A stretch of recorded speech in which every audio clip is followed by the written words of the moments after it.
Saya isolasi negara, saya menangis di situ. Saya bilang, Tuhan, apakah ini namanya jabatan politik? Tapi saya berprinsip, Tuhan, kenapa sih harus Tuhan begini? Saya jalani proses itu. Saya bilang sama Tuhan gini, Tuhan, apa sih maksud Tuhan? Sampai hari ini saya begini. Saya punya ajar, Tuhan, ketika Tuhan kasih saya jalan rusuk, saya mau tinggalkan semua. Puji Tuhan, saya punya keluarga yang baik, saya punya istri yang baik yang selalu mendukung saya. Saat saya di fase terendah, dia bilang begini, mungkin mata manusia itu hanya bisa melihat keburukan, tapi Tuhan gak pernah lihat kita itu dari cover. Tuhan selalu lihat kita itu dari hati. Why? Karena Tuhan tahu is this tired, bad, great. Ataupun Tuhan bilang, aku gak sanggup Tuhan, aku gak bisa melihat apapun. Dan pada saat itu juga, saat saya dapat pembelajaran, saya lihat orang tua saya meninggal, bapak saya. Saat itu kan di propam datang bilang gini, saya berikan satu kesempatan kamu untuk melihat almarhum bapak kamu. Saya melihat di situ, saya nggak bisa balik. Terus mama bilang gini, sebelum bapak kamu meninggal itu ada kado katanya. Setelah itu mama datang ke penjara. Mama bilang gini, inilah kadonya, mungkin ada kitab yang terbaik di situ ya.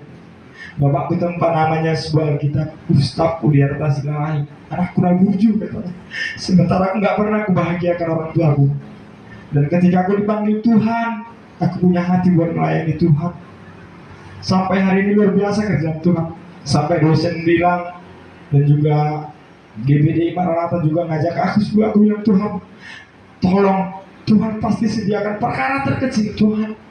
Karena aku yakin ketika aku melayani Tuhan, pasti Tuhan sibuk melayani keluargaku. Amin. Dan hari ini aku selalu bilang, kau dapat kasih mula-mula. Mau kasih apa itu? Aku bilang, Tuhan, this is my life, this is my choice. Ini hidupku dan pilihanku Tuhan. Karena aku tahu Tuhan, di Yohanes 15 ayat 16, bukan kamu yang memilih, tapi Tuhan. Haleluya. Karena ada sesuatu hal yang memang Tuhan rancangan, seperti di Yeremia 29 ayat 11. Bukan rancangan yang terjadi, tapi rancangan Tuhan. Dan saat itu saya menangis. Setelah itu saya diantar Amang ya. Memang saya baik banget ya. Bandel aku memang. Dia tendang pintu, dia bilang, setan kau, tapi gak marah sama aku, dia selalu kasih. Maka dia ngantar aku sampai dia bilang, gak apa-apa nak, yang penting kau mau dibentuk. Sampai hari ini aku tergerak hatiku, Tuhan, aku gak punya bapak. Yang mungkin di sini lah bapak, bukan harta yang ku cari. Dan banyak banget kompromi. Sampai hari ini aku bilang, oh Tuhan Yesus baik. Kenapa? Karena memang aku punya gembala yang luar biasa. Jadi gimana ya? Kalau aku nggak, memang aku orang-orang nggak benar, tapi dia bilang nggak apa-apa, memang kan Tuhan lihat hati, yang penting kau mau. Sampai hari itu jadi motivasi buat saya. Dan juga nggak bisa bilang pisang lah, bilang pisang ya, bisa. Suka-suka Tuhan lah semua kan gitu. Dan mungkin nanti siang saya kembali ke pelayan ke pendidikan saya di asrama Purbasari. Ya sama-sama kita berdoa. Karena memang di sana juga banyaknya yang gagal. Bahkan banyak adjustment saya. Kau bandit gini segala macam. Potong telingaku 2 hari kalau lompat katanya. Tapi puji Tuhan, aku punya keyakinan kayak kata Bang.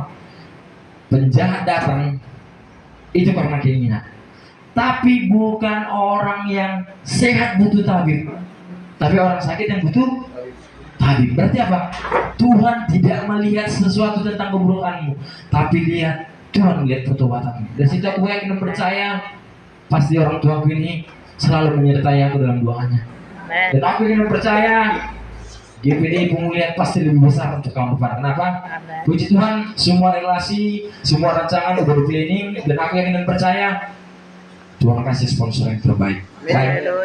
Karena kemarin juga ada sedikit action plan waktu mau ke Surabaya, itu anaknya Wakaria ngajak saya firman ke sana. Banyaklah kemuliaan Tuhan.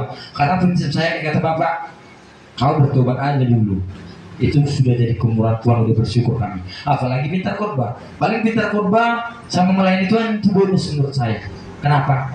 Saya pulihkan hati saya, pikiran saya. Karena saya sebagai tuntunan dan juga role model buat kita semua. Jadi itu yang bisa saya sampaikan tentang kesaksian saya. Intinya, buat the progress and the protest. Karena Tuhan sudah proses kita sampai hari ini, bukan untuk gagal. Jadi jangan pernah protes dalam namanya proses Tuhan.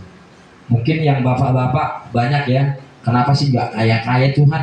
Kenapa sih gini-gini aja? Bukan itu yang dicari buat Tuhan. Tuhan sudah sediakan kerajaan dan kekayaan sorga buat kita. Karena